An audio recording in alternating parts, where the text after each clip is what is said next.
There's a line, often invisible but deeply felt, between loneliness and solitude. And for a woman with no friends, that line can become a battlefield. One side whispers shame and the other holds quiet strength. But before anyone can cross it, they must first understand the difference between the two. Loneliness is heavy. It presses against the chest like a weight you can't shake off. It doesn't just exist in an empty room. It follows you into crowded spaces, into family gatherings, into moments where laughter surrounds you but never includes you. For a woman with no friends, loneliness can feel like the echo of being forgotten. It's not about simply being alone. It's about feeling unwanted, unseen, uninvited. It cuts not because there's silence, but because there's silence where connection should be. She might scroll through her phone and see other women smiling together, celebrating birthdays, leaning on one another through heartbreaks. And she wonders what's wrong with her. She replays conversations in her head, questions her worth, and convinces herself that something inside her must be broken.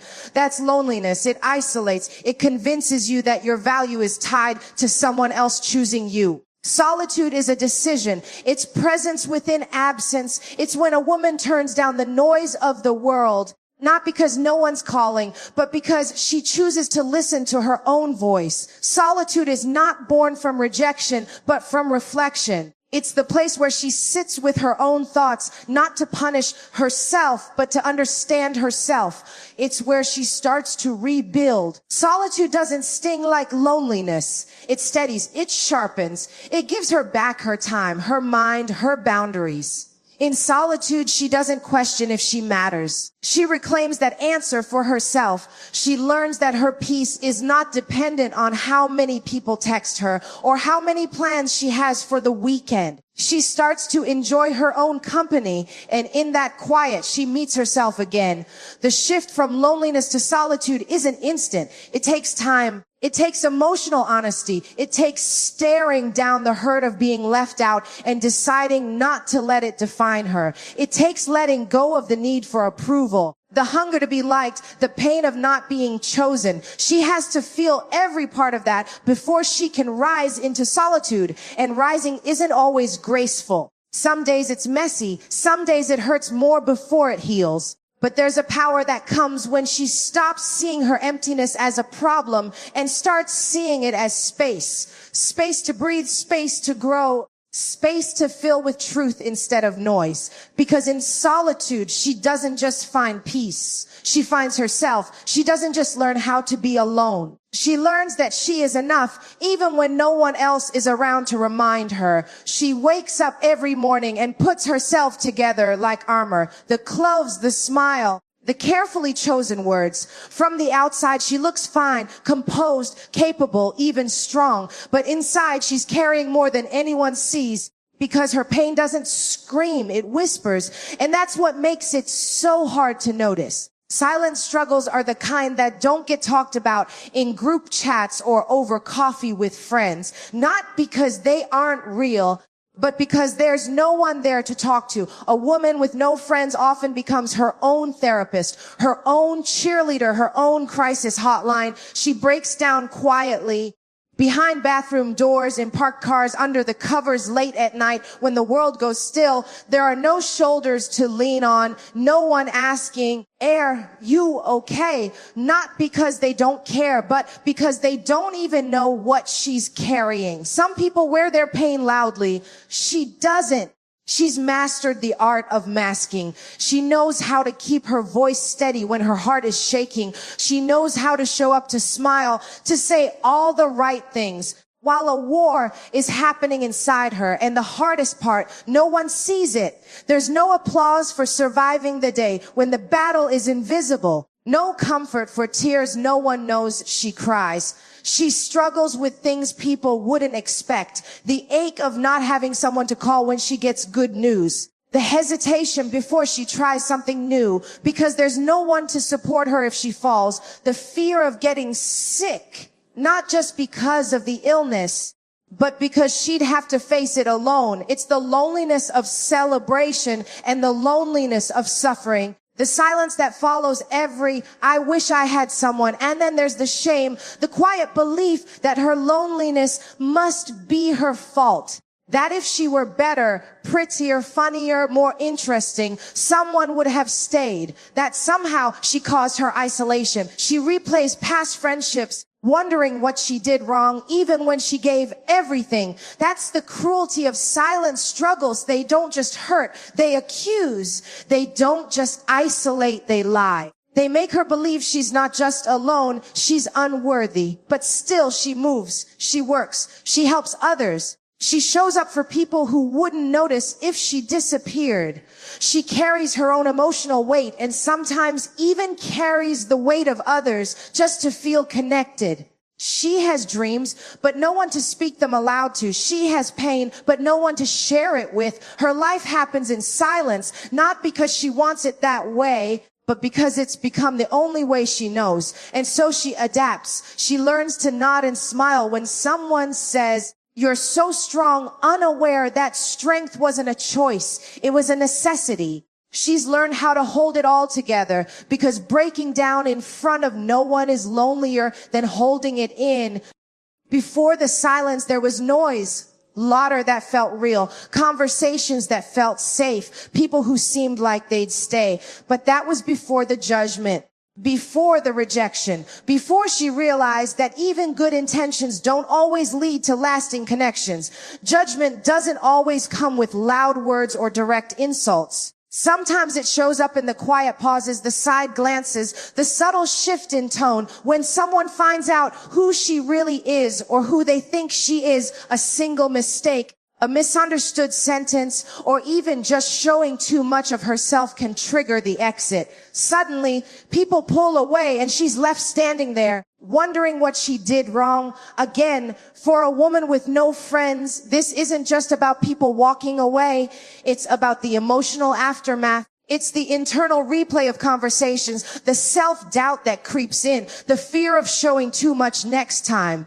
Rejection becomes more than a moment. It becomes a lens. Every interaction is filtered through it. Every new acquaintance is approached with caution. Will they stay? Will they leave? What version of herself is safe enough to show? She's been labeled before. Too sensitive, too much, too quiet, too intense, and labels like that stick.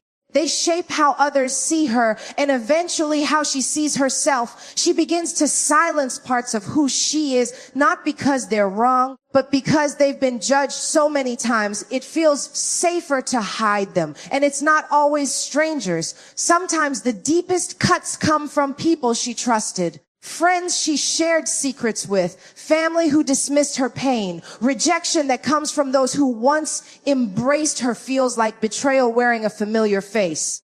It's not just that they left, it's how easily they did. It's how they made her feel like she was the problem. There's a particular kind of loneliness that grows from repeated rejection. It's not just being alone, it's anticipating abandonment. It's walking into new rooms already bracing for the moment she won't be accepted. So she stops entering those rooms. She avoids vulnerability. She becomes guarded, not because she wants to be distant, but because being open has cost her too much. Judgment has a way of distorting memory. She forgets the moments she was loved and only remembers the times she was left. She forgets the parts of herself that are worthy and starts focusing on what she thinks she needs to fix. It becomes a cycle. Hide who you are to be accepted, get rejected anyway, blame yourself for being unlovable. Even when someone tries to get close, she second guesses their intention. She wonders if they're just being polite. She doubts that they could truly want to know her because others didn't. And after a while, rejection stops feeling like an event. It starts feeling like a pattern, like proof, not that people failed her, but that something in her must be inherently wrong. So she shrinks, she withdraws, and she tells herself it's better not to try than to be hurt again. When people talk about strength, they often picture boldness, loud voices, big wins, powerful stances. But there's another kind of strength, one that doesn't make noise, one that doesn't need recognition, the kind that grows in the quiet, when no one is watching. The kind of woman discovers when she has no one else to lean on but herself. Inner strength is built in the silence after rejection. It's formed in the long nights when tears come and there's no one to wipe them away. It's in the mornings when she gets out of bed, not because she feels ready, but because life doesn't stop. She shows up, she handles her responsibilities, and she keeps going, not for applause, but because giving up is not an option, she allows herself to take. A woman with no friends isn't weak. She may be isolated, but she's not broken. She's had to learn how to survive emotionally without backup. There's no one checking in on her, no one texting her to see how her day went. She's the one giving herself pep talks. She's the one picking herself back up after disappointment. She's the one finding meaning in moments no one else shares with her. Inner strength doesn't look like what the world expects. It's not flashy. It's not always pretty. Sometimes it's her taking a deep breath and walking into a room full of people she doesn't know. Sometimes it's her saying no to things that no longer serve her, even if it means being even more alone. Sometimes it's simply getting through the day without letting the weight crush her. There's power in knowing that your survival has nothing to do with anyone else's permission. She's learned that. She's learned how to stand her ground when people try to define her. She's learned how to rebuild after being broken. She's learned that resilience isn't something you're born with. It's something you earn through pain, through quiet victories, through every single time she wanted to give up but didn't. She stopped looking for saviors. She stopped waiting for someone to come along and rescue her from the heaviness. Inner strength has taught her that she is both the fire and the shelter, that no one is coming to fix what she has to face, that her healing is her own. And while it may feel unfair, it's also incredibly powerful. People don't see the miles she's walked emotionally. They don't see how many times she's had to forgive herself, encourage herself, choose herself. And maybe they never will, but she knows what it's taken to keep going. She knows how hard it is to face disappointment and keep her heart open anyway. She knows that strength isn't about how loudly you live, but how deeply you endure when no one's watching and nothing is easy. There's something deeply human about the need to be seen, not just noticed, but truly recognized. To have someone look beyond the surface and say, I see you. I hear you. You matter. For a woman with no friends, that kind of recognition is not just rare. It's often non-existent. And in that absence, something begins to wither, not her capabilities, not her intelligence, but her sense of worth. She can go through entire days without hearing her name spoken with warmth. She can walk into rooms where no one acknowledges her presence, where she becomes just another face, another body passing through. The world moves fast, and she's learned to move with it. But there's a quiet ache that grows every time she feels invisible. Not being seen doesn't just hurt. It disconnects. It makes her question whether she's real in the eyes of others or just background noise in a life filled with louder, brighter people. Being seen isn't about vanity. It's not about needing validation in the form of compliments or attention. It's about connection. It's about having someone who notices when something's off. Someone who picks up on the change in her voice, the hesitation in her smile, the silence where there used to be words. It's about having someone say, you don't seem okay. Talk to me. For many women without friends, that kind of intimacy doesn't exist. So they carry the weight alone. Over time, not being seen can turn into something dangerous. It becomes easy to believe that she doesn't deserve to be noticed, that her pain isn't valid, her joy isn't worth sharing, her presence doesn't make a difference. The mirror becomes the only place where her reflection lives, and even that starts to feel distant. She shows up to work, to responsibilities, to obligations, but not to life, not fully. Because when no one sees you, it's hard to keep showing up as yourself. Even in spaces meant for community, churches, offices, social gatherings, she can feel isolated. The conversations around her don't include her, or if they do, they stay on the surface. People speak, but they don't ask. They smile, but they don't look. And when she walks away, nothing lingers. No one follows up. No one remembers. It's like she was never there to begin with, but being seen is not about popularity. It's about intimacy. One person can change everything. One honest conversation, one moment of someone holding eye contact long enough to make her feel real again. One person who says, I've been where you are. You're not alone. The lack of that voice creates a void. And in that void, she starts to shrink, not in body, but in spirit. She stops raising her hand, stops sharing her thoughts, stops trying to connect, because if no one's listening, why speak? If no one's watching, why reveal? She doesn't need the world to see her. Just one person, one soul who doesn't look through her or around her, but directly at her, someone who isn't afraid of her truth, her depth, her silence, or her story. For a long time, she believed the story she was handed, the one shaped by silence, by absence, by the quiet sting of being overlooked. The story that said she wasn't interesting enough, likable enough, lovable enough. When people left, she wrote it off as confirmation. When she sat alone at lunch, or went weekends without a single call or message, she internalized it. She made it mean something about her, not about circumstance, not about timing, about her worth. That's how most narratives begin, not with facts, but with feelings, with assumptions built in the dark corners of rejection. She convinced herself she was invisible, and so she began to act like she was. She avoided speaking up. She held back her truth. She dressed to blend in, spoke to please, and shrank in the presence of others. The world didn't tell her to do that. Her story did. A story she didn't write, but one she had lived so long. It felt like the only truth that existed.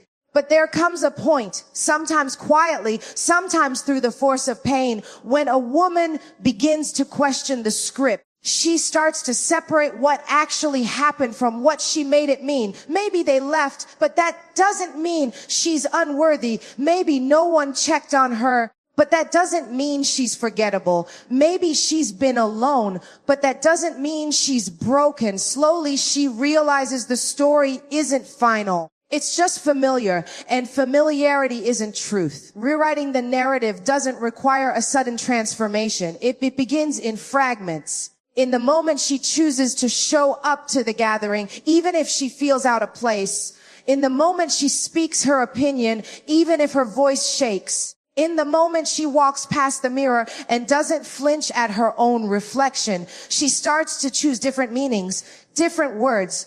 She stops asking, why doesn't anyone love me? And starts asking, what do I need to love about myself right now? The rewrite is difficult, not because she isn't capable, but because the old story is so deeply ingrained. It was her protection, her explanation for the pain. Letting it go means facing what's underneath: disappointment, loss, fear. But she faces it anyway. She begins to write with intention, this time with her own voice. This time not as a side character in someone else's story, but as the central figure in her own. She doesn't erase the past. She doesn't deny what happened, but she reframes it. She stops seeing herself as the woman nobody wanted and starts seeing herself as the woman who outgrew the places that couldn't hold her. She stops carrying the belief that silence equals shame and starts seeing it as space for clarity. With every sentence she rewrites, she becomes more of who she really is, not the version edited by pain, but the one defined by choice, courage, and a vision of something better. So if you see a woman walking alone, don't assume she's broken. Don't assume she's bitter or cold or hard to love. Behind her silence is a story. Behind her strength is a struggle. She's walked through loneliness, battled rejection, carried wounds no one asked about, and still she stands. She didn't choose isolation,